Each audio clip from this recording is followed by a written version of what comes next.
Well, you can change your gender, but can you change your politics or your personality or your nature? Well, not if you're Andrea Vance. One would think. And obviously, last week when the pay equity legislation went through, it unleashed, you'd expect, a torrent of hysteria. It's the only words that I could possibly use against Brooke Van Velden, who made the announcement on pay equity last week, and Nicola Willis, who similarly did so as well.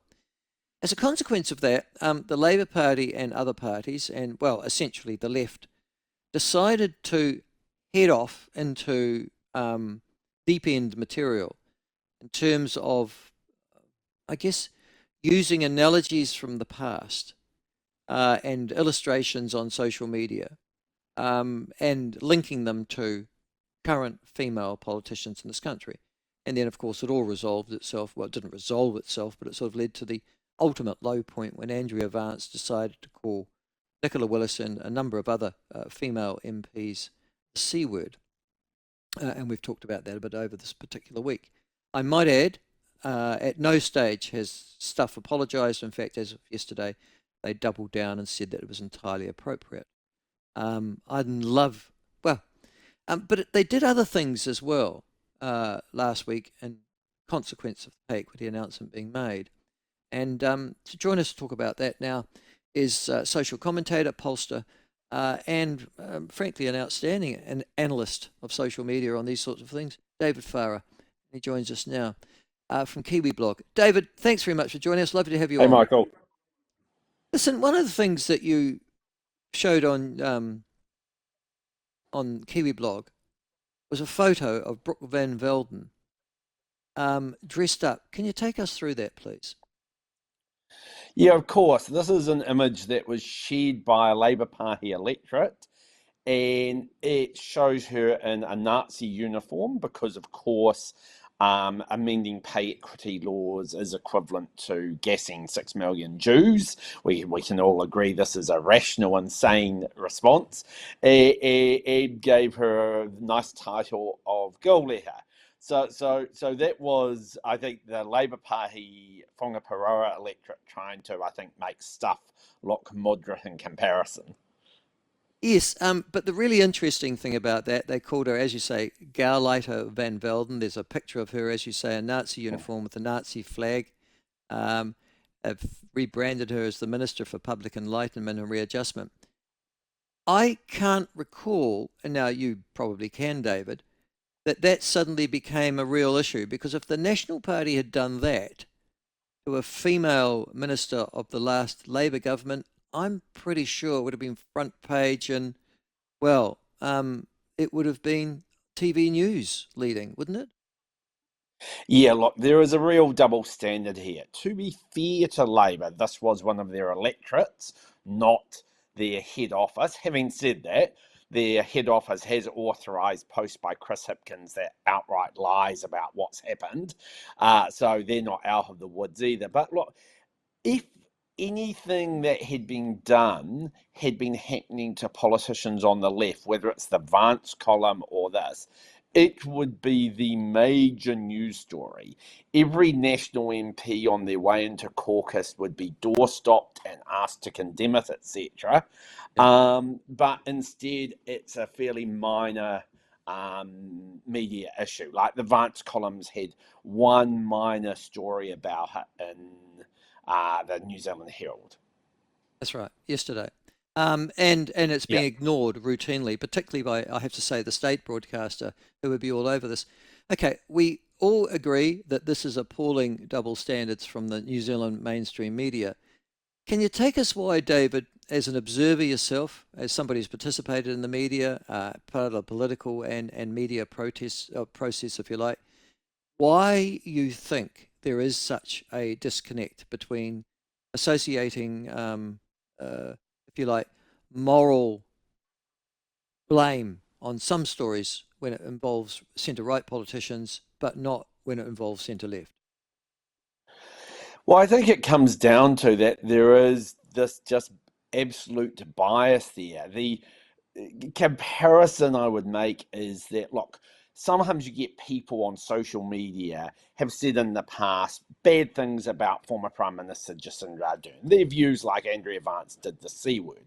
These are nobodies, anonymous trolls on social media. Yet this gets multiple coverage over many years. In fact, I've spent yesterday going through stuff and counting up how many articles they've had decrying sexism against female MPs. And so far, there's been at least a dozen. And this has all been to do with anonymous nobodies on the internet generally. Yeah. And then they publish a column by a senior journalist calling national and act ministers the C word, and how they could show their face again and ever write about sexism in politics when they allowed that through. I mean, I can almost hold more blame, not for Vance writing the column. She obviously thinks, ministers deserve that C word, but they had got approved by staff and they're not backing down. As a comparison, like, I'm a blogger, right? And everyone says bloggers have no standards, etc. Let me tell you, my moderators are under standing orders to delete any comment that uses the C word against a politician. I would never, ever write something myself that I imagine the same is true on the platform, Michael, that you would never Never even allow think a about it. No, guest no, to use no, the C word, let no. alone that you would not use it yourself to describe a politician. Yet stuff here has done this. And again, though, there's no backtrack. Another thing to think about is if it had been the other way round, let's say a journalist had used the C word against a Labour politician, every feminist MP in Labour and the Greens would be out there doing stand-ups decrying it. Have we seen a single Labour MP or Green MP come out and say, look, I hate what this government's done with pay equity, but it's outrageous that a journalist has used the C word against the ministers who were involved with this? But silence of the lambs. Not a peep from them. One little article in the Herald about it, and we all know that if it had been the other way round, it would have gone on for days and days. Mm, mm.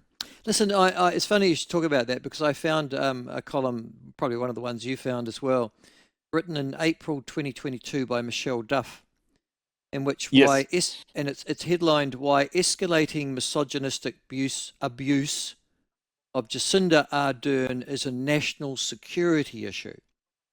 So Stuff took it so seriously that they actually even went to Rebecca Kitteridge and said, and in actual fact, and you'd know as well too, they used the C word as an example. Jacinda Ardern was called the C word by social media, and somehow Stuff decided to escalate that to the point that they went and interviewed the Director General of Security for the SIS, Rebecca Kitteridge, who made a direct link between misogyny and numerous extremist ideologies, and then they practice it themselves 3 years later. Can nobody see the irony here? Well, it's worse than irony. I mean, it is hypocrisy. And look, other journalists could have gone to perhaps not these here. Where's the Equal Opportunities Commission, the Human Rights Commission? Have media gone to them saying, what do you think of a journalist calling female ministers the C word? Nope. No one's gone to them. Has anyone gone to the Women's Council of New Zealand asking them for comment? No. And also, though, where are these organisations proactively? The National Council of Women submit on every bill before Parliament. They're very active. I've been waiting for their press release to come out decrying calling female ministers the C word. Zero. Mm. The New Zealand Media Council, which used to be the Broadcasting Standards Authority, I think, and the Press Council, and I think they've combined them now into the New Zealand Media Council. Would you expect, as I'm thinking about this, I'm thinking, there must be complaints. There must have been a deluge of complaints one would have expected. Listen, this is going to be an interesting test case for them, isn't it? Because there is a suggestion that the Media Council themselves are inherently biased as well. Yes, I think it will be a very interesting case because if they rule that this doesn't breach media standards, well, the Yeah, floodgates you've will opened be the open. floodgates. That's right. Absolutely. And what's interesting too is if you look at Stuff's own editorial policy, they actually say for their commenters, don't use profane language. So they're saying you can't use profane language in a comment online, but we will run a profane comment in our newspaper from a journalist. And they even say that journalists should not also be opinion writers, except in exceptional circumstances. Because the reality is now, and I've actually, I have been a fan for many years of a lot of what Andrea Vance has written. Don't agree with all of it, but that's not my job.